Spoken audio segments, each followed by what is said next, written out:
Viva Voz, com Vera Magalhães.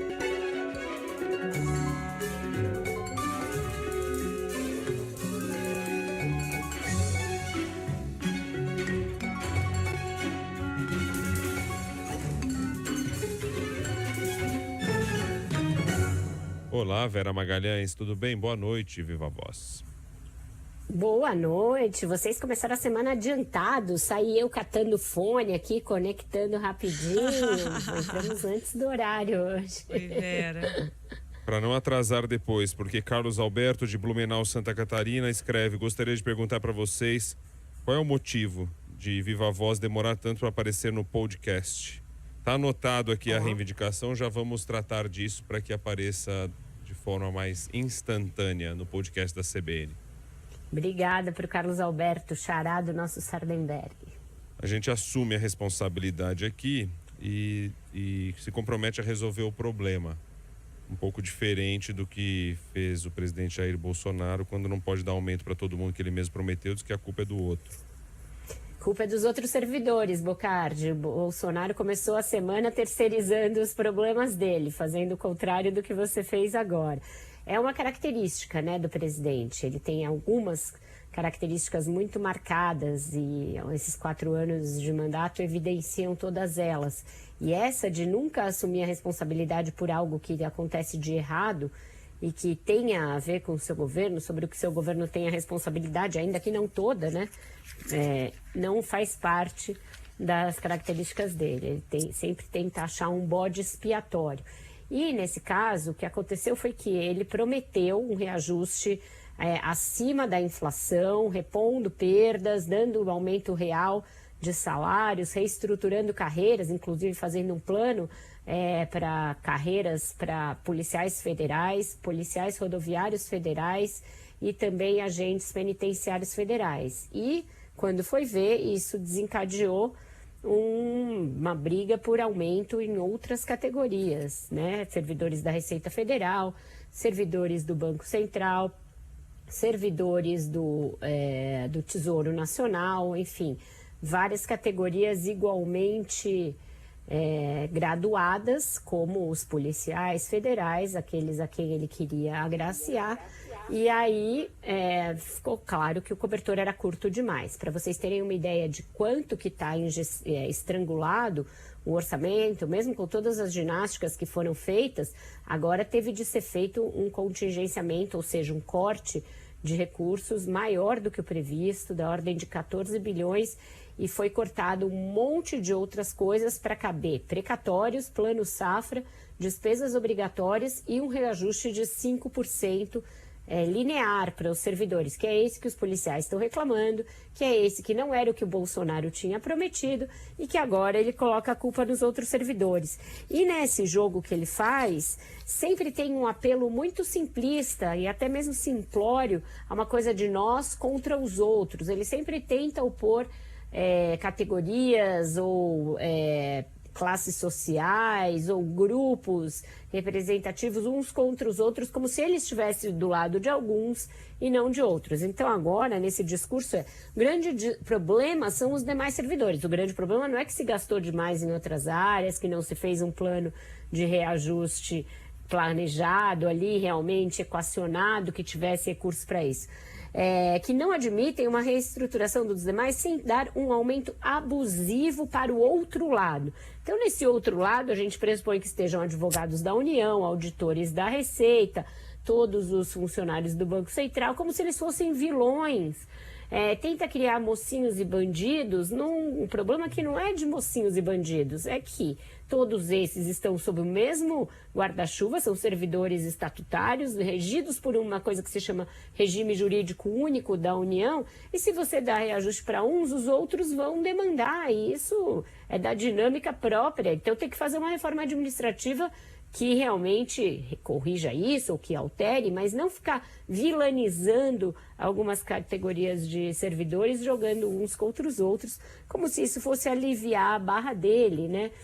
Me chamou a atenção ainda nessa solenidade em que ele fez esse no hands ali, não é problema meu, você é culpa dos outros. as várias vezes em que ele faz uma conversa direto com a Polícia Rodoviária Federal, um apelo direto à Polícia Rodoviária Federal como se fossem os caras dele. Por que eu chamo a atenção disso? Porque na semana passada a gente viu 2 eventos envolvendo a Polícia Rodoviária Federal que soaram muito estranhos, porque não eram atribuições diretas e constitucionais da PRF. Estar na operação lá na Vila Cruzeiro, que resultou naquelas 23 mortes, e depois a execução do Genivaldo lá em Sergipe, também era PRF. E ele fica, viu pessoal da PRF, 3 vezes o Bolsonaro distinguiu a PRF, mesmo dentro desse grupinho que ele chama de nosso lado, que também inclui a PF e o Departamento Penitenciário. Então isso me chamou bastante atenção, é uma força que está sendo muito cortejada pelo bolsonarismo, apropriada de uma certa maneira pelo bolsonarismo, que excluiu a disciplina de direitos humanos dos seus cursos de formação, que tem dado cursos de formação com um conteúdo bem mais violento. A gente viu essas reportagens ao longo do fim da semana passada e de todo o fim de semana.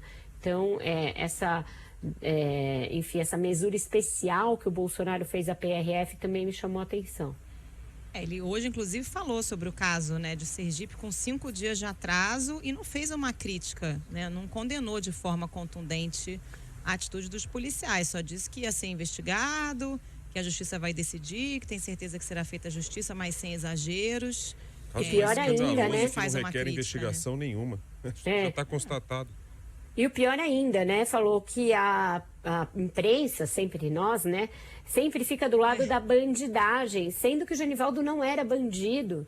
Era alguém com problemas psiquiátricos ali, constatados. Isso foi dito para os policiais. A mulher dele falou com os policiais. E aí o presidente faz qual ginástica para parecer que a imprensa está do lado de bandido e que não defende os policiais? Ele é questionado sobre o caso de Sergipe. Quando ele responde sobre um caso do Ceará, de semanas antes, em que policiais rodoviários federais foram mortos. Não responde sobre o caso do Genivaldo, diz que vai ser apurado o incidente, ou usa alguma palavra assim, dando uma diminuída na gravidade do que houve, e não condena, não chega a condenar os policiais rodoviários federais que fizeram aquilo. Então é uma noção muito particular e muito deturpada do que seja a função da polícia, e sempre tentando colocar a imprensa como bode expiatório, né? E a questão da chuva sobrevoou também lá Pernambuco, né? Outro, assim como fez as últimas vezes também. Exato, Bocardi. Inclusive, essa declaração sobre o caso do Genivaldo foi feita nessa entrevista que ele concedeu depois de sobrevoar por meia hora Recife e a Grande Recife para ver os estragos causados pelas chuvas lá. Está chovendo lá na região desde o dia 23, né? Desde a semana passada, meio da semana passada. O presidente só foi lá agora. Seus ministros, alguns deles tinham ido antes, também feito sobrevoos ou estado em algumas das regiões, mas ele nem desceu, não visitou a pé nenhuma das regiões atingidas.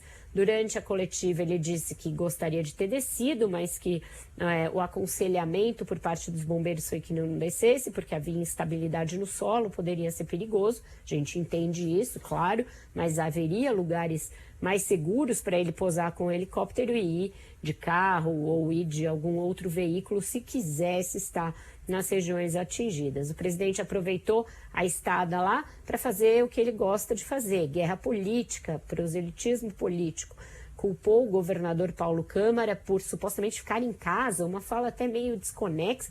É da política do fique em casa, deveria estar na rua, sendo que as redes do governador, as reportagens todas mostram que ele fez um gabinete de crise desde o primeiro momento. Esse gabinete de crise fez várias reuniões, esteve nos locais no fim de semana, escolas foram transformadas em abrigos, cancelou-se o São João. Então você pode até discutir se as medidas são suficientes, mas não dá para dizer que o governador ficou em casa ou não fez nada, porque está documentado que ele tomou uma série de ações a respeito desse assunto. Bolsonaro usa o fato de que o Paulo Câmara é um governador do PSB, portanto de um partido que apoia, que está na chapa do ex-presidente Lula, para transformar algo que é uma tragédia, uma catástrofe, na qual morreram pelo menos 91 pessoas, em guerra política.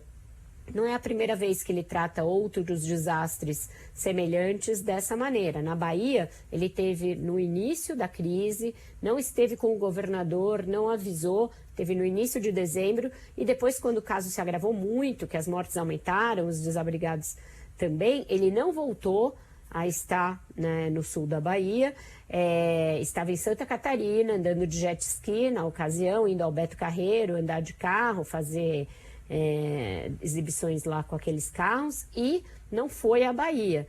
E fez várias críticas ao governador, porque é um governador do PT também.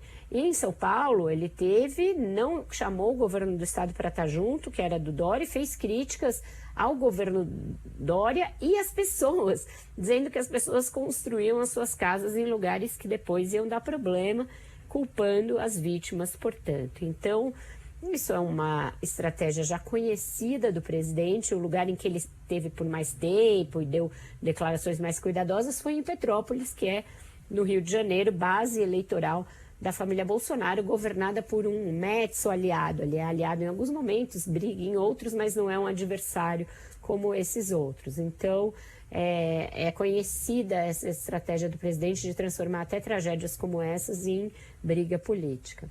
Não consegue demonstrar empatia, né, Vera, de que catástrofes acontecem e tal, é meio que uma vida que segue. E num tema que está muito claro que vai ser necessária uma articulação nacional, né? Porque esses eventos vão ficar cada vez mais frequentes, a gente está vendo isso acontecendo em diferentes estados e vão continuar se repetindo por causa da mudança climática. É claro que aí isso envolve todas as esferas de governo, prefeituras, estados, mas precisa de uma articulação do governo federal e vai precisar de recursos, não adianta só ficar agindo depois, né? Libera FGTS, libera recurso emergencial, precisa de um plano nacional para enfrentar esse tema, né? Precisa de um planejamento, uma coordenação regional. A gente viu aí nos últimos meses o Ministério do Desenvolvimento Regional e outros ministérios do Bolsonaro priorizando verbas para coisas que não são essas e que não são prioridades, tipo aquela história do tratoraço, um monte de liberação de veículos de menos importância para outras cidades, sendo que reforçar esses combates a eventos climáticos seria um planejamento de mais longo prazo. Mas é isso, você destina uma verba e aí, se não acontece a catástrofe, a verba fica lá, eles preferem agir sobre o leite derramado, ou nesse caso sobre muita chuva derramada, muito barraco que cai, muita gente que morre, e agem sempre depois e sempre com verbas insuficientes. Não tem nenhum tipo de ação. E aí a gente pode falar também de prefeituras e estados para retirar as pessoas de áreas de risco, para garantir moradia digna, para garantir um sistema de escoamento de água que impeça que tenha tantas enchentes e que elas causem tantos estragos. Então, todas as esferas de poder, nesse caso, têm a sua dose de responsabilidade e a desarticulação entre elas só piora a resposta, Carol. Ô Vera, não pode mais, já há um tempo não pode mais showmício, só que tem showmício. Me explica como é que é essa história aí envolvendo os cantores e tal, Gustavo Lima, esse negócio que tá rolando aí. E não é que a tatuagem íntima da Anitta deflagrou aí um dossiê dos sertanejos que acabam criticando o uso da Lei Rouanet, mas que estão fazendo uma série de shows com verba pública, com dinheiro público de cidades pequenas. Então se destampou aí uma caixa de Pandora, Bocardi, em que vários nomes grandes do sertanejo que criticam o uso da agora bastante combalida Lei Rouanet para financiar espetáculos de artistas e que estão usando verbas de orçamentos das prefeituras, muitas vezes verbas que fazem falta em outras áreas prioritárias, muitas vezes sem nenhum tipo de licitação e sem nenhum tipo de projeto para fazer seus espetáculos nesses locais. Então, o Ministério Público tem feito aí blitz em várias cidades e achou shows do cantor Gustavo Lima, que é um crítico contumaz dos artistas e desse suposto uso da Lei Rouanet, e também de outras duplas, do cantor Zé Neto, que foi o que fez a crítica mais machista ali, a tatuagem da Anitta. Ele tem uma dupla Zé Neto e Cristiano, e justamente no evento em que ele criticou a tatuagem da Anitta, ele tinha recebido 1.200.000 de... Aliás, não era 1.200.000, 400 mil, 1.200.000, Gustavo Lima, desculpa. 400 mil de verba, olha só, verba pública, verba da prefeitura da cidade lá de Mato Grosso. Então, agora tem um monte de caso vindo à tona, tem o Ministério Público pedindo o cancelamento desse tipo de show pelo fato deles não terem sido feitos com licitação e pelo fato dos orçamentos serem muito além, muitas vezes, até a verba destinada à educação nesses municípios. E aí os cantores estão exigindo o pagamento de multas previstas em contratos. E muitas vezes mesmo as multas são maiores do que a verba destinada a muitas outras rubricas na cidade. O que isso evidencia? Primeiro, esse discurso vazio, né, contra a Lei Rouanet, como se fosse uma desgraça ali, uma coisa errada em si, sendo que a Lei Rouanet tem mecanismos de financiamento para várias manifestações artísticas em que a iniciativa privada faz ali os seus aportes e desconta do imposto de renda, enfim, isso funciona como um incentivo tributário, tem uma série de mecanismos, é regulada, depende de projeto, então é uma política estruturada. Outra coisa é você pegar dinheiro de prefeituras muitas vezes pequenas, tem uma de Roraima com 8 mil habitantes, e jogar uma grana para trazer o artista de acordo ou com o seu gosto ou com a sua conveniência política, sabe-se lá, sem nenhum tipo de controle, sem nenhum tipo de projeto, sem nenhum tipo de lei que ampare. Então, abriu-se aí uma clara contradição e hipocrisia em relação ao discurso do bolsonarismo em relação à cultura. E agora a gente tem até um pré-candidato, né, o Janones, que destinou o quê? Recurso de emenda parlamentar para custear um show do Gustavo Lima, aí sim, 1.200.000, para ele tocar numa feira agropecuária, na base lá do candidato, nos dias que antecedem a eleição, uma feira agropecuária que vai acontecer em setembro. Portanto, isso aí é crime eleitoral, não tem outra palavra, você usar recurso de emenda parlamentar para bancar um showmício, como o Bocardi disse, não tem outra forma de chamar isso, de categorizar isso. Então, certamente o Ministério Público vai em cima, a Justiça Eleitoral vai impedir o uso desse dinheiro, mas se não tivesse sido a imprensa a começar a olhar, o Ministério Público a começar a olhar depois de toda essa polêmica, o negócio talvez pudesse ter passado batido, né? E a polêmica que começa com uma declaração que mistura ali hipocrisia com ignorância, né? Porque o Zé Neto fala assim, nós não somos artistas que dependemos da Lei Rouanet. Nosso cachê, quem paga é o povo. A gente Ora, viu. bolas! Realmente, quem paga o cachê é o povo. Mas então qual o problema da Lei Rouanet? Porque o que dizem é isso, né? Que os artistas, essa mamata da Lei Rouanet com dinheiro público. O que eu acho que ele quis dizer é que as pessoas pagam ingresso, o povo pagando ingresso. Só que não, o povo está pagando por meio de recurso público nesse caso, né? Nesse caso não era, né? Era uma festa ali bancada pela prefeitura. Então, assim, ora bolas, cara pálida. O povo tá pagando gente, como imposto, se a Anitta dependesse da Lei Rouanet para qualquer coisa, né? Com o sucesso que ela faz, sucesso internacional. E como se ela dependesse, ela precisasse prestar ali satisfação para qualquer pessoa sobre a respeito de onde ela quer fazer qualquer tatuagem no corpo dela. Então mistura tudo, misoginia, machismo, o puro creme do milho do nosso problema brasileiro ali, isso daí, entendeu?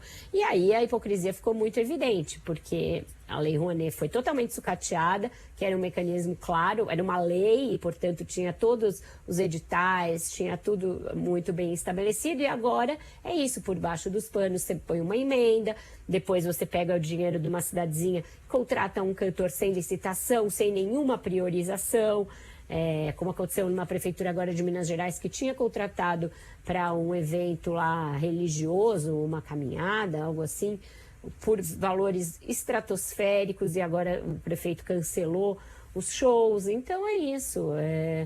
A cultura não tem que ser tratada dessa maneira. Cultura não é uma coisa que você dá para o povo a partir dos seus gostos ideológicos ou estéticos ou qualquer coisa. Cultura é uma coisa que você provê como algo que vai melhorar a vida das pessoas, vai fazê-las, enfim, aprender, fruir, se divertir, ter lazer, qualquer coisa, mas isso tudo dentro de critérios transparentes.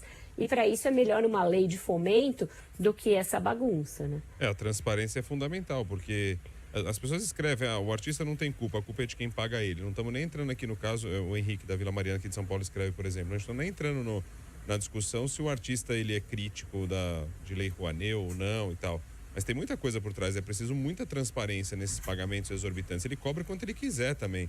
Agora, tá pagando por quê? Qual é o critério? Tá indo tudo diretamente pro artista? Tem troco de volta? Não tem? Aqui nesse país é assim, né?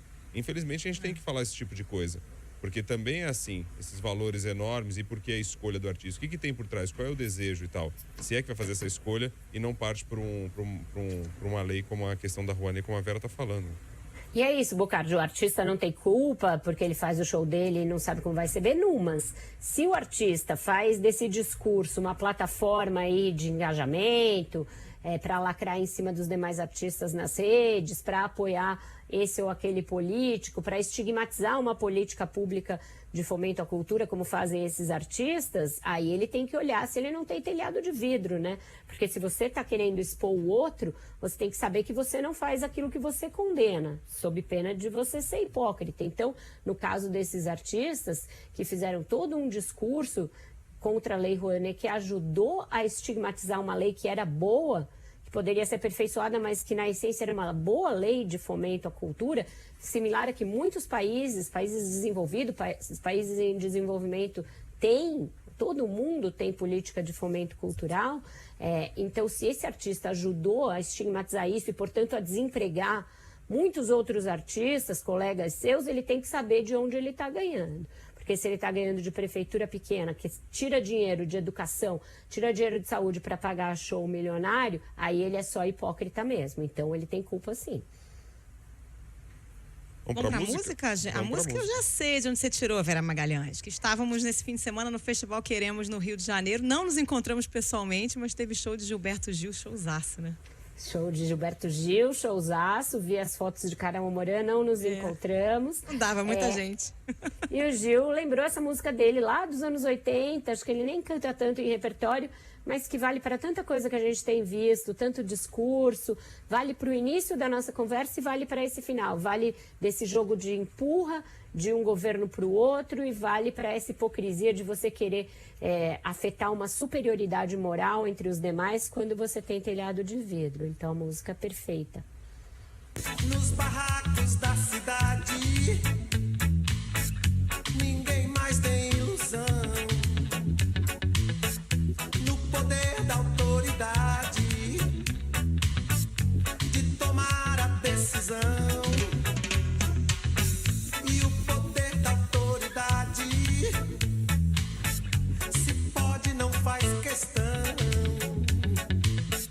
Se faz questão, não consegue enfrentar o tubarão. Vamos pro intervalo. Valeu, Vera Magalhães, viva a voz, boa semana, hein? Tchau, gente. Beijo pro Léo Jaime, que acabou de mandar mensagem que tá escutando a gente. Um dia a gente vai tocar o sim. Léo. Oh, que honra, hein? Beijo pro Léo Jaime. Valeu, Vera. Vera. Tchau, tchau. Vamos pro intervalo então, pessoal, e o noticiário da sua cidade.